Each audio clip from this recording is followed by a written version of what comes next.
പ്രാർത്ഥനയില്ലാത്ത മക്കൾ കുടുംബത്തിന് അനുഗ്രഹമാകില്ല. പറഞ്ഞേ ഹല്ലേലൂയ. ഞാനൊരു നല്ലൊരു അനുഭവം നിങ്ങളോട് പറയാം. ഒരു കോളേജിൽ പഠിപ്പിക്കുന്ന സാറ്, കോളേജിൽ പഠിപ്പിക്കുന്ന ടീച്ചർ, രണ്ടുപേരും കോളേജ് അധ്യാപകരാണ്. എന്ന് പറഞ്ഞാൽ മാസാമാസം നല്ലൊരു സാലറി മേടിക്കുന്നവരാണ്. അധ്യാപകരുടെ മക്കളെക്കുറിച്ച് അധ്യാപകർക്കൊരു പ്രത്യേകതയുണ്ട്. അവർക്ക് നല്ല ടോപ്പ് മാർക്ക് കിട്ടണമെന്ന് അധ്യാപകർക്ക് ഭയങ്കര ഒരു ആഗ്രഹമാണത്. അധ്യാപകർക്ക് അധ്യാപകരുടെ മക്കളെക്കുറിച്ച് ഈ ഒരു കാര്യത്തിൽ ഭയങ്കര ശ്രദ്ധയുണ്ട്. അതുകൊണ്ട് സ്കൂളിൽ പഠിച്ചുകൊണ്ടിരിക്കുമ്പോൾ ഇവരുടെ മക്കൾക്കൊക്കെ ഭയങ്കര മാർക്കാണ്. അവിടെ അധ്യാപകർ പറയും, ഒന്ന് പറഞ്ഞാൽ മതി കേട്ടോ, നിങ്ങളുടെ മക്കളുടെ അത് ഭയങ്കര ഓർമ്മശക്തിയാണ്, ഭയങ്കര ബുദ്ധിശക്തിയാണ്, അത് നിങ്ങൾക്കറിയുമോ, ഭയങ്കര അപ്രിസിയേഷൻ ആയിരുന്നു എല്ലാവർക്കും.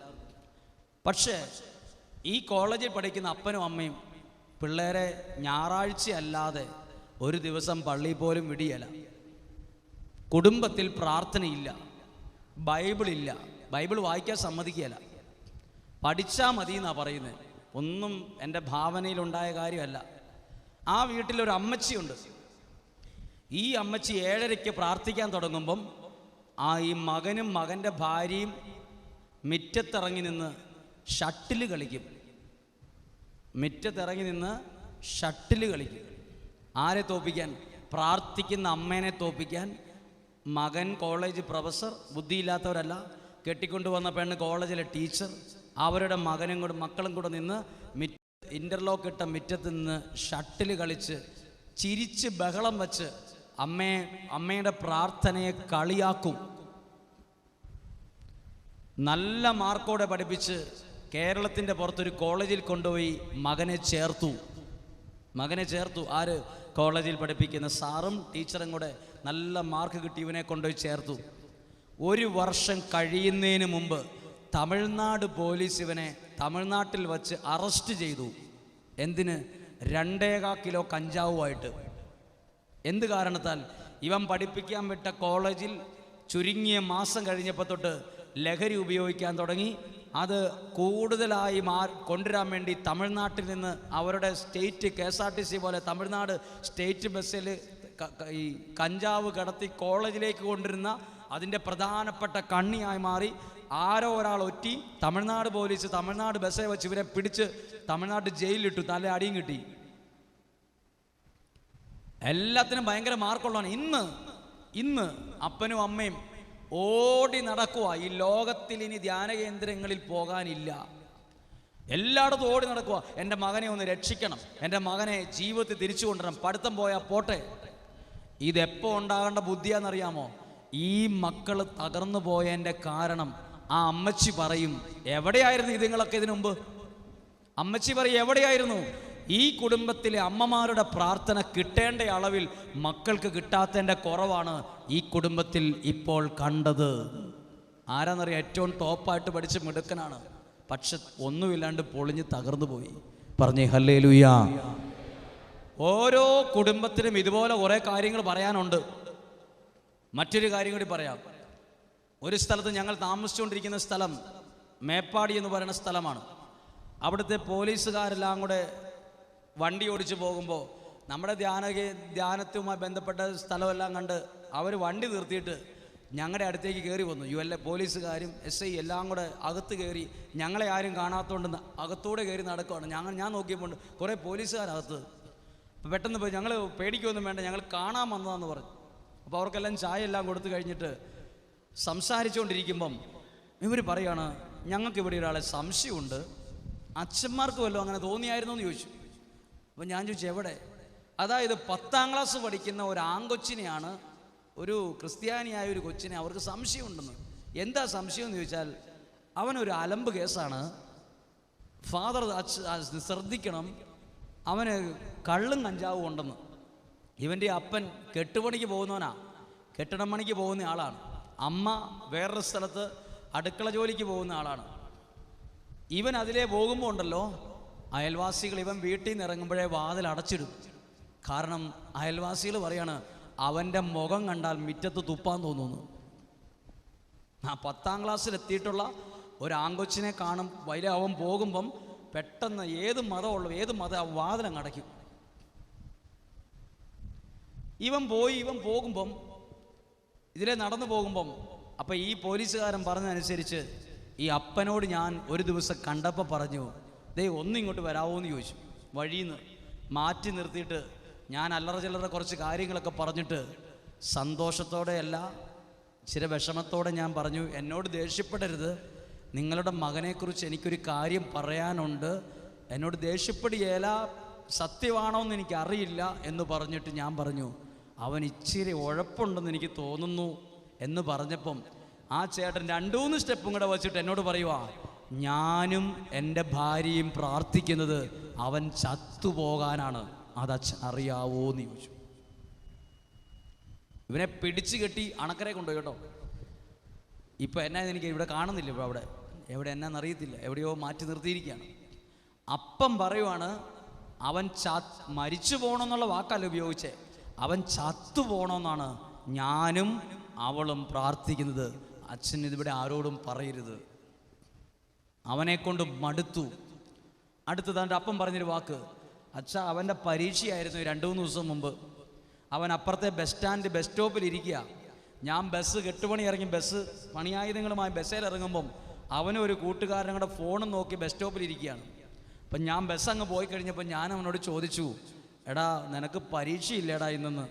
അവൻ ഇഷ്ടപ്പെടാത്തതുകൊണ്ട് ഇങ്ങോട്ട് വന്നിട്ട് എൻ്റെ ഈ ചങ്കിൻ്റെ ഈ ഭാഗത്തേക്ക് കൈവച്ചിട്ട് എന്നെ നാട്ടുകാർ നോക്കി നിൽക്കുമ്പോൾ ഒറ്റ തള്ളു തള്ളി വെച്ചു. ഞാൻ റോട്ടിലേക്ക് തെറിച്ചു പോയി. എന്നിട്ട് അവൻ അങ്ങോട്ടും പോയി. ഞാൻ തല താഴ്ത്തി ഇങ്ങോട്ട് പോകുന്ന നാട്ടുകാരുടെ മുമ്പിൽ നോക്കുന്ന എങ്ങനെയാണെന്ന് വിചാരിച്ച്. അവൻ മരിച്ചു പോകാൻ പ്രാർത്ഥിക്കുകയാണ്. മരിച്ചു പോകാൻ പ്രാർത്ഥിക്കുന്ന ഒരു പാവപ്പെട്ട മനുഷ്യൻ മകനെ കൊണ്ട് മടുത്തിട്ടാ കേട്ടോ, മടുത്തിട്ട്. ഈ കുടുംബത്തെയൊക്കെ പരിശോധിച്ച് കഴിയുമ്പോൾ അറിയാം, ഈ കുടുംബത്തിൽ പ്രാർത്ഥനയില്ല. മക്കൾ കൈവിട്ടു പോയതിൻ്റെ ഒരു കാരണമാണ് പ്രാർത്ഥനയുടെ വലിയ കുറവ്. ഒന്ന് പറഞ്ഞേ ഹല്ലേലൂയ. ആരുടെയെങ്കിലും മക്കൾ ഉഴപ്പിയോ വിഷമത്തിലോ ഉണ്ടെങ്കിൽ നിങ്ങൾ ഉപദേശിച്ച് അവരെ നന്നാക്കാമെന്നുള്ള ആഗ്രഹം വെറുതെയാണ്. പക്ഷേ അവർക്ക് വേണ്ടി കണ്ണുനീരൊഴുക്കി പ്രാർത്ഥിച്ചാൽ ദൈവം അവരെ നേരെ കൊണ്ടുവരുമെന്ന് എനിക്ക് നല്ല ഉറപ്പുണ്ട്. കാരണം വിശുദ്ധ ഗ്രന്ഥത്തിൽ അതുണ്ട്. മറ്റൊരു ഉദാഹരണം പറയാം. ഞങ്ങളുടെ കൂടെ ശുശ്രൂഷയൊക്കെ ചെയ്തുകൊണ്ടിരിക്കുന്ന ഒരു വ്യക്തിയായിരുന്നു ഒരാൾ. ഒരു ദിവസം ആ വീട്ടിൽ നിന്നൊരു ഫോൺ കോൾ വരികയാണ്. എനിക്ക് ഫോൺ കോൾ വരികയാണ് ഒരു 9 മണിക്ക് രാവിലെ. അച്ഛൻ കാറുമായി ഞങ്ങളുടെ വീട്ടിൽ വരണം, പക്ഷെ കാറ് വീട്ടിലേക്ക് കൊണ്ടുവരരുത്, ഒരു 500 മീറ്റർ അപ്പുറത്ത് ഒളിപ്പിച്ചു വച്ചിട്ടേ വരാവുള്ളൂ. ഞാൻ വിചാരിച്ചു ഇതെന്താ അങ്ങനെ, അച്ഛൻ്റെ കൂടെ ആരെയും കൂട്ടരുത്, പെട്ടെന്ന് വരണം. എന്തോ ഒരു അപാകതയുള്ള ഫോൺ വിളി, ബാക്കിയൊന്നും ഇവർ പറയുന്നില്ല. ഞാൻ അന്നേരം ഒരു ധൈര്യത്തിന് ഒരാളെയും കൂടെ കൂട്ടിക്കൊണ്ടാണ് പോയത്. ഒറ്റയ്ക്ക് പോകാനൊരു എന്തോ ഒരു പ്രശ്നമുണ്ടെന്ന് എനിക്ക് മനസ്സിലായി. ഒരാളെയും കൂടെ കൂട്ടിക്കൊണ്ട് പോയി കാറ് കാപ്പിത്തോട്ടത്തിൽ മാറ്റിയിട്ടിട്ട് ഞങ്ങൾ നടന്നു പോകുമ്പം ഇവരുടെ പറമ്പിൻ്റെ തൊട്ട് 2 അപ്പുറത്ത് കർണാടകക്കാർ കാപ്പി പറിക്കുന്ന ഒച്ച കേൾക്കാം. അതായത് ഇപ്പോൾ വയനാട്ടിൽ കാപ്പി പറിക്കുന്ന സീസണാണ്, ഇതുപോലൊരു സമയത്താണ്. അപ്പോൾ ആ വീട്ടിൽ ഞാൻ കയറി ചെന്ന് ഈ എൻ്റെ കൂടെ വന്ന ചേട്ടനെ ഞാൻ ഇച്ചിരി മാറ്റി നിർത്തിയിട്ട് ഞാൻ പോട്ടെ, എന്നാന്ന് അറിയട്ടെ, ചേട്ടൻ ഇവിടെ നിൽക്കണം, എന്തോ ഒരു പ്രശ്നമുണ്ടെന്ന് പറഞ്ഞ് ഞങ്ങൾ അകത്ത് കയറി അവിടെ വാതിലടച്ചപ്പം 25 വയസ്സോളം പ്രായമുള്ള മകൾ കഴുത്തിന് ചുറ്റും തോർത്ത് കെട്ടി നിൽപ്പുണ്ട്. വെള്ളത്തോർത്ത്. എന്നെ കണ്ടത് അഴിച്ചപ്പം കഴുത്തിന് ചുറ്റും തൊലിയില്ല, വെളിച്ചെണ്ണ തൂത്തിരിക്കുക മൊത്തം. വെളിച്ചെണ്ണയും കുളിച്ചാൽ നിൽക്കുന്നത് ഇവിടെ താഴേക്ക്. അപ്പം ഞാൻ ചോദിച്ചു എന്നാ പറ്റി. അപ്പോൾ ആ കൊച്ചിൻ്റെ അമ്മ പറയാണ്, ഇവളച്ഛാ ഈ കൊച്ചിനെ കെട്ടുന്ന തൊട്ടിയൽ കുറച്ചു മുമ്പ് കെട്ടി തൂങ്ങി, ഞാൻ ഒച്ച വന്ന് നോക്കിയപ്പം ഞാൻ അടുക്കളയിലെ കത്തി എടുത്തുകൊണ്ട് മുറിച്ച് താഴെ ഇട്ടതാ. അതുകൊണ്ട് ഈ കട്ടിലിൻ്റെ സൈഡിൽ തലയിടിച്ചിട്ട് ഇവിടെ നീരച്ച് കിടപ്പുണ്ട്.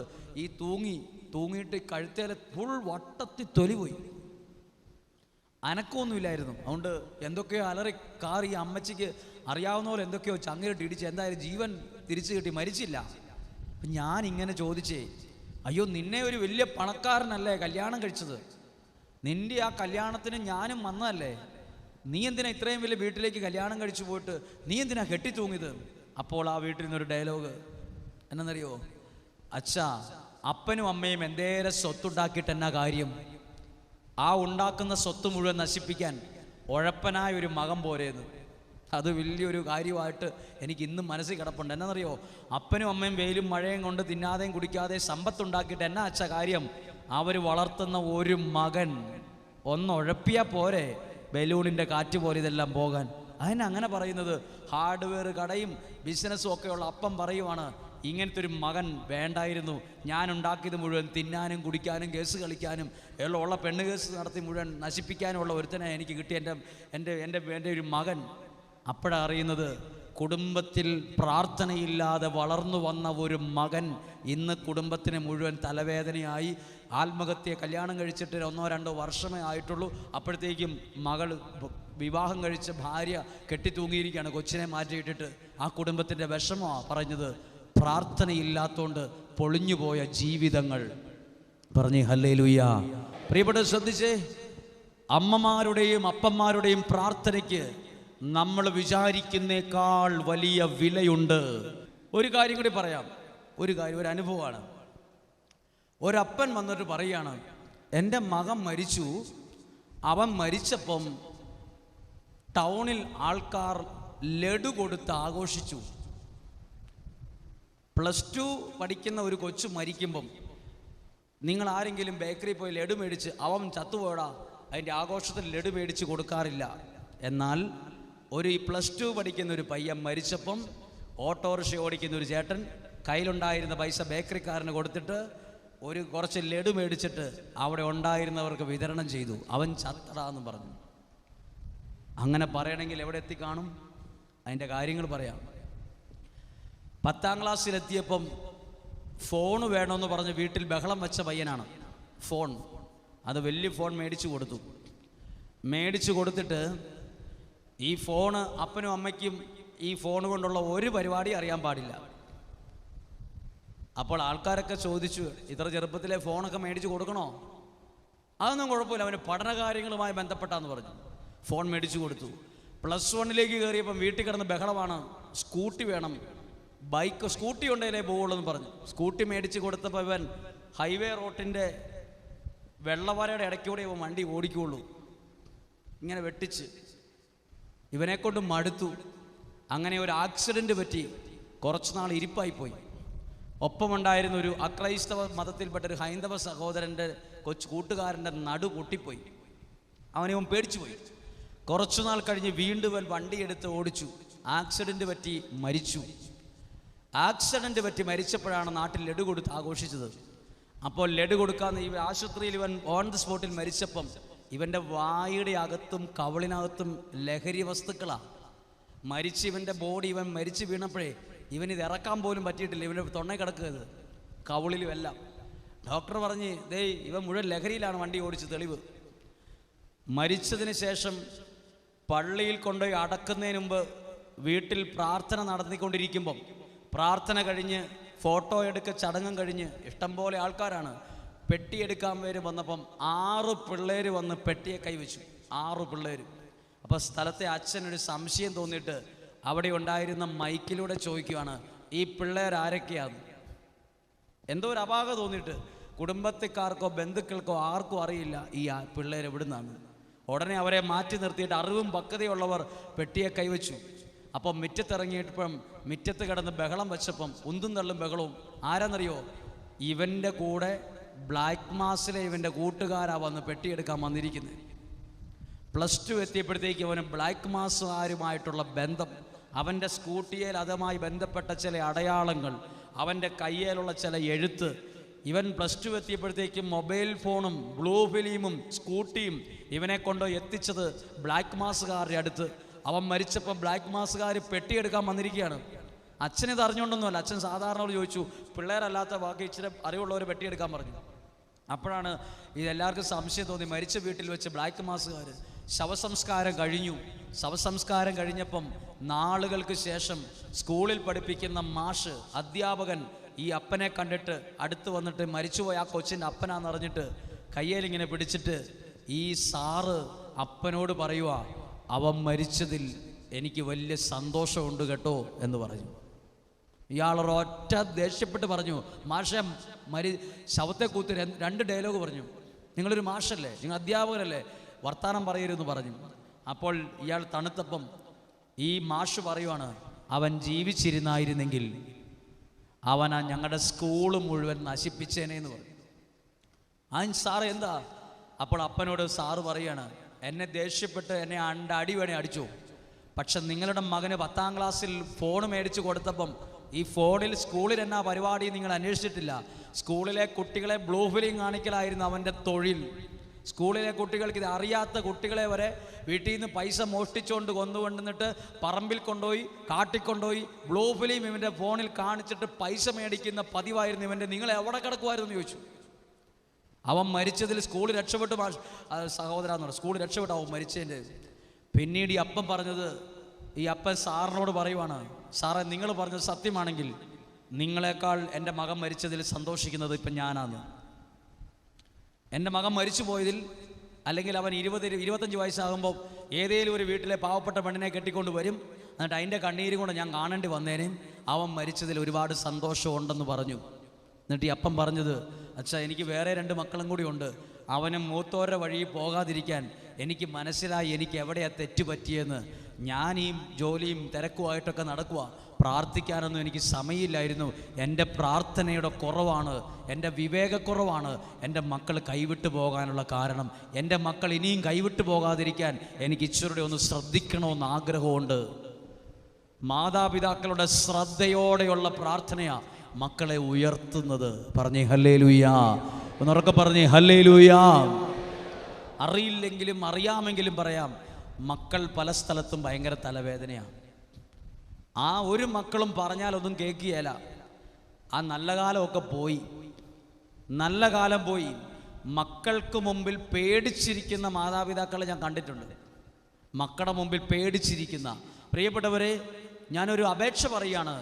നിങ്ങളിപ്പോൾ പ്രാർത്ഥിക്കുന്നതിനേക്കാൾ ഒരു പടി കൂടെ അളവ് നിങ്ങളുടെ മക്കൾക്ക് വേണ്ടി പ്രാർത്ഥിക്കാൻ നിങ്ങൾ ആ ഒരു അളവ് കൂട്ടണം. എന്നാലേ കിട്ടേണ്ട അളവിൽ കിട്ടേണ്ട സമയത്ത് ദൈവാനുഗ്രഹം നിങ്ങളുടെ മക്കൾക്ക് ലഭിക്കുകയുള്ളൂ എന്ന് പറഞ്ഞ് ഹല്ലേലൂയ, അവർക്ക് പറഞ്ഞ് ഹല്ലേലൂയ. അപ്പോൾ നിങ്ങൾ ചിന്തിക്കും, പിന്നെ പ്രാർത്ഥിച്ചിട്ടാണോ എന്ന് ചോദിച്ചാൽ, ഈ ലോകത്തിൽ അനുഗ്രഹിക്കപ്പെട്ട ഏതെങ്കിലും ഒരു മകനോ മകളോ ഉണ്ടെങ്കിൽ അവരെഴുന്നേറ്റ് നിന്ന് പറയും, ഞങ്ങളുടെ അപ്പനമ്മമാരുടെ ശക്തമായ പ്രാർത്ഥന കൊണ്ടാണ് ഞങ്ങൾ അനുഗ്രഹിക്കപ്പെട്ടതെന്ന് പറയും. ഇവിടെ ഇരിക്കുന്ന കുറച്ച് മാതാപിതാക്കളെങ്കിലും പറയും. സഭയിൽ വിശുദ്ധ അഗസ്റ്റിൻ എന്ന് പറയുന്ന ഒരാളുണ്ട്. അഗസ്റ്റിൻ നിങ്ങൾക്കറിയായിരിക്കും, ഉഴപ്പനായിരുന്നു. കല്യാണം കഴിക്കുന്നതിന് മുമ്പ് നാട്ടിലൊരു കൊച്ചുണ്ടായ ആളാണ് അഗസ്റ്റിൻ. അഗസ്റ്റിൻ്റെ അമ്മയുടെ പേര് മോനിക്ക. ഒന്ന് ശ്രദ്ധിച്ച്, മോനിക്ക എന്ന സ്ത്രീ കല്യാണം കഴിച്ചത് കുടിയനായൊരു ഭർത്താവിനെ. അപ്പോൾ അമ്മ വിചാരിച്ചു ഒരു മക്കൾ ജനിക്കുമ്പോൾ ഇതൊക്കെ മാറുമെന്ന്. അങ്ങനെ ജനിച്ച കൊച്ചാണ് അഗസ്റ്റിൻ. അവനാണെങ്കിൽ അപ്പനേക്കാൾ വലിയ പിഴയായിട്ടാണ് കയറി വന്നത്. നാട്ടിൽ മുഴുവൻ ജീവിക്കാൻ പറ്റിയാത്ത അവസ്ഥ വന്നപ്പം ഈ അമ്മ കരഞ്ഞ് ദൈവസന്നിധിയിൽ പ്രാർത്ഥിച്ചിട്ട് ഉഴപ്പനായ മകൻ അഗസ്റ്റിൻ പിന്നീട് വിശുദ്ധനായ അഗസ്റ്റിനായി മാറി. ഇന്ന് അൽത്താരയിൽ വണങ്ങപ്പെടുന്ന അഗസ്റ്റിനായി മാറിയത് ആരുടെ ഉപദേശം കൊണ്ടല്ല, അമ്മയുടെ കണ്ണുനീരോടെയുള്ള പ്രാർത്ഥന കൊണ്ട്. ഒന്ന് പറഞ്ഞേ ഹല്ലേലൂയ. ഈ മകൾക്ക് വേണ്ടി ആര് പ്രാർത്ഥിച്ചു? അമ്മ. ഇവിടെ ഇരിക്കുന്ന ഓരോ അമ്മമാരും പ്രാർത്ഥിക്കണം. പ്രാർത്ഥനയിലാണ് ഈ അനുഗ്രഹം തലമുറയിൽ വരുവുള്ളൂ. ഒരു പേജും കൂടെ മറിച്ച് നോക്കിക്കേ. അടുത്തതൊരു അപ്പൻ്റെ പ്രാർത്ഥനയാണ്. വിശുദ്ധ മത്തായിയുടെ സുവിശേഷത്തിൽ 17-ാം അധ്യായം 14-ാമത്തെ വാക്യം അമ്മയുടെ പ്രാർത്ഥനയല്ല, അപ്പൻ്റെ പ്രാർത്ഥനയാണ്. കിട്ടിയോ? അവൻ ജനക്കൂട്ടത്തിൻ്റെ അടുത്തേക്ക് വന്നപ്പോൾ ഒരാൾ കടന്നു വന്ന് അവൻ്റെ സന്നിധിയിൽ പ്രണമിച്ചുകൊണ്ട് പറഞ്ഞു, കർത്താവേ, എൻ്റെ പുത്രനിൽ കനിയണമേ. ശ്രദ്ധിച്ചേ, ഇതൊരു അപ്പനാണ്. എന്തായാലും ഈ 17-ാം അധ്യായത്തിൽ കാണുന്നത് ഒരപ്പനാണ്. പല അപ്പച്ചന്മാരും പറയില്ലേ, നിങ്ങളൊക്കെ അങ്ങ് പ്രാർത്ഥിച്ചാൽ മതി, എനിക്ക് ഇച്ചിരി തിരക്കൊക്കെ ഉണ്ട്. പ്രിയപ്പെട്ട മാതാപിതാക്കളെ, അമ്മമാരുടെ പ്രാർത്ഥന മാത്രം പോരാ, അപ്പച്ചന്മാരുടെ പ്രാർത്ഥനയ്ക്കും വിലയുണ്ട്. ഒരു വീട്ടിൽ അപ്പം പ്രാർത്ഥിക്കുന്നതല്ലെങ്കിൽ അതിൻ്റെ കുറവ് ആ വീട്ടിൽ പ്രകടമാണ്. ഒരു കാര്യം ഇത് വായിച്ചിട്ട് ഞാൻ പറയാം, അപ്പന്മാരുടെ പ്രാർത്ഥനയുടെ വില എന്നാണെന്ന്. ഇവിടെ എന്തായാലും ഒരു മകനെ വേണ്ടി ആര് ദൈവസന്നിധിയിൽ വന്നു? തൻ്റെ മകന് വേണ്ടി ആര് വന്നു? അമ്മ വന്നു എന്നല്ല, അപ്പൻ. ഈ അപ്പം വന്നത് എങ്ങനെയാണെന്നറിയോ? മകനെ വീട്ടിൽ കിടത്തിയിട്ടല്ല കൊണ്ടുവന്നേ. മകനെയും കൂട്ടിക്കൊണ്ടുവന്നു. അതെഴുതിയിട്ടുണ്ട് 15-ാമത്തെ വാക്യം. കർത്താവേ, എൻ്റെ പുത്രനിൽ കനിയണമേ. അവൻ അപസ്മാരം പിടിപെട്ട് വല്ലാതെ ശ്രദ്ധിച്ചേ, ഈ മകന്റെ പ്രത്യേകത അപസ്മാര രോഗമുള്ള ഒരു മകൻ എന്ന് മാത്രമല്ല. ശ്രദ്ധിച്ചു, ഇതിനകത്ത് പ്രത്യേകത. ഇവർ രോഗം വരുമ്പോൾ തീക്കകത്തും വെള്ളത്തിനകത്തും പോകും. തീരും വെള്ളത്തിൻ്റെ പ്രത്യേകത എന്നതാ? പിശാച് വന്നിരിക്കും, ജീവിതത്തെ തകർക്കും. അപ്പോൾ അപ്പം പറയുവാണ്, ഇവന് അപസ്മാരം വരുമ്പോൾ തീക്കകത്തും വെള്ളത്തിനകത്ത് ഇവനെ ഉന്തിയിടും. ഞാൻ അവരെ വളരെ ശ്രദ്ധിച്ചാ വളർത്തുന്നേ. നിന്റെ ശിഷ്യന്മാരെ അടുത്ത് കൊണ്ടുവരാൻ പറ്റിയില്ല, ഇതാ ഈശോയുടെ അടുത്ത് കൊണ്ടുവരുന്നു. ഇനി അടുത്ത വചനം എഴുതിയിട്ടുണ്ട് 18-ാമത്തെ വാക്യം. 17-ാമത്തെ വാക്യത്തിൻ്റെ അവസാനം എഴുതിയിട്ടുണ്ട്, അവനെ ഇവിടെ എൻ്റെ അടുക്കൽ കൊണ്ടുവരിക. 18-ാമത്തെ വാക്യം ഞാൻ വായിക്കുകയാണ്. യേശു അവനെ ശാസിച്ചു, പിശാച് അവനെ വിട്ടുപോയി, തൽക്ഷണം ബാലൻ സുഖം പ്രാപിച്ചു. ആരുടെ പ്രാർത്ഥന കൊണ്ട്? അപ്പൻ്റെ പ്രാർത്ഥന കൊണ്ട്. പറഞ്ഞേ ഹല്ലേലൂയ. ഒന്നുറക്കെ പറഞ്ഞേ ഹല്ലേലൂയ. എല്ലാ അപ്പച്ചന്മാരും അമ്മച്ചിമാരും ശ്രദ്ധിച്ചേ, ഇവിടെ ആദ്യം കണ്ടത് ഒരു അമ്മയുടെ പ്രാർത്ഥന കുടുംബത്തിൽ അനുഗ്രഹമായത് എങ്ങനെയെന്ന്. ഇവിടെ കാണുന്നത് സമയക്കുറവുള്ള വേഗത്തിൽ പറഞ്ഞേ, ഒരപ്പൻ്റെ പ്രാർത്ഥന കുടുംബത്തിൽ മക്കൾക്ക് അനുഗ്രഹമായത്. അപ്പന്മാർ പ്രാർത്ഥിക്കണം, അപ്പച്ചന്മാർ പ്രാർത്ഥിക്കണം. ഒരു കുടുംബത്തിൽ 7-ാം ക്ലാസ്സിൽ പഠിക്കുന്ന മകളെ കാണാനില്ല. 7-ാം ക്ലാസ്സിൽ പഠിക്കുന്ന മകളെ കാണാനില്ലാത്തതുകൊണ്ട് അപ്പൻ അന്വേഷിച്ച് ചെല്ലുമ്പോൾ ആരോ പറഞ്ഞു, ഒരാളുടെ കൂടെ ബൈക്കിന് പോകുന്ന കണ്ടായിരുന്നല്ലോ എന്ന് പറഞ്ഞു. ഉടനെ തപ്പിപ്പിടിച്ച് ചെല്ലുമ്പോൾ 7-ാം ക്ലാസ്സിൽ പഠിക്കുന്ന മകളും സ്കൂളിൽ പോലും പോയിട്ടില്ലാത്ത കഞ്ചാവ് വയസ്സിലെ പ്രതിയുമായ ഒരു അക്രൈസ്തവ സഹോദരൻ്റെ കൂടെ അമ്പലത്തിൻ്റെ ചോട്ടിരിക്കുന്നു. ഉടനെ അവളെ കയ്യെ പിടിച്ചുകൊണ്ട് ചെയ്യുന്ന അപ്പം പോയ വണ്ടിക്കകത്ത് കൂട്ടി നേരെ പള്ളിയിലേക്കാണ് കൊണ്ടുവന്നത്. പള്ളിയിൽ ചെന്ന് അച്ഛനോട് പറഞ്ഞു. അച്ഛനോട് പറഞ്ഞപ്പോൾ അച്ഛന് ഒരു ഉപദേശം ചേർക്കാൻ നേരത്തെ ഈ അപ്പൻ ഒറ്റ അടി അടിച്ചു മകൾക്കിട്ട്. ആ മകൾ അവിടെ വീണുപോയി. അത് വിഷമം കൊണ്ട് ചെയ്തത്. എന്നാൽ ആ മകൾ 7-ാം ക്ലാസ്സിൽ പഠിക്കുന്ന മകൾ എഴുന്നേറ്റ് നിന്നിട്ട് പറയുവാണ്, ഞാൻ ഒരാളെ കല്യാണം കഴിക്കുവാണെങ്കിൽ ഇവനെ കഴിക്കുകയുള്ളൂ, ഇവരെ കഴിക്കുകയുള്ളൂ. 7-ാം ക്ലാസ്സിൽ എത്തിയിട്ടേ ഉള്ളൂ. 7-ാം ക്ലാസ്സിൽ പഠിക്കുന്ന മകൾ ഒരുത്തൻ്റെ കൂടെ പോയി എന്നറിഞ്ഞിട്ട് വലിയ വീടൊക്കെ വെച്ച് വലിയ വലിയ ആൾക്കാരാ. ചെറുതേനീച്ച ഈ അടയ്ക്കുന്ന പോലെ വീട് മുഴുവൻ അടച്ച് ഈ കൊച്ചിനെ വീട്ടുകാരെല്ലാം അങ്ങോട്ട് ഉപദേശിക്കുകയാണ്. അപ്പോൾ ആ വീട്ടിലെ പ്രായമുള്ള ഒരു അപ്പച്ചൻ ഇവരുടെ ഉപദേശം കണ്ടിട്ട് മകനോട് ചോദിക്കുവാണ്. ഇങ്ങനെ ചോദിച്ചത്, എടാ നീ ഇത്രയും നാൾ എവിടെയായിരുന്നു ചോദിച്ചു. അതായത് ഈ വീട്ടിലെ ഒരു വലിയ കുറവാണ്, മുസ്ലിങ്ങളുടെ നോമ്പുകാലം വന്നാലേ ഇയാൾ പ്രാർത്ഥിക്കാൻ വീട്ടിൽ കൂടുകയുള്ളൂ. അതെന്താ അങ്ങനെ? അയാൾക്കൊരു പ്രത്യേകതയുണ്ട്. സന്ധ്യാപ്രാർത്ഥന അതൊന്നുമില്ല, പ്രാർത്ഥനയില്ല.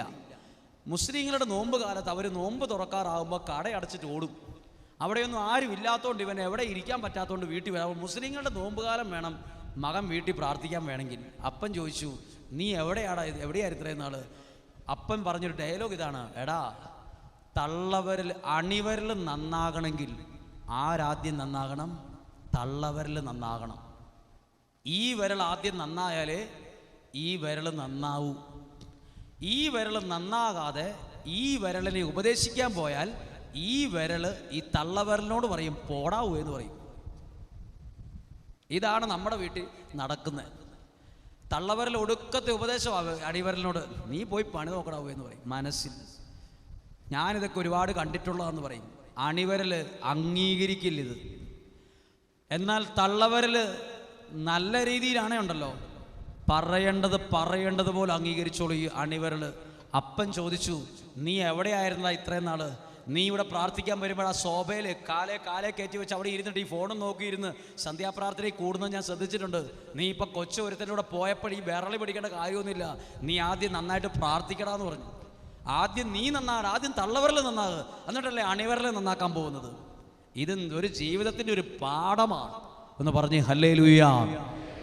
ഒരു വീട്ടിലെ അപ്പനും അമ്മയും പ്രാർത്ഥിക്കുന്നവരാണെങ്കിൽ അനുഗ്രഹമുള്ള കുഞ്ഞുങ്ങൾ നിങ്ങളുടെ കുടുംബത്തിൽ വളരും, ദൈവം വളർത്തും.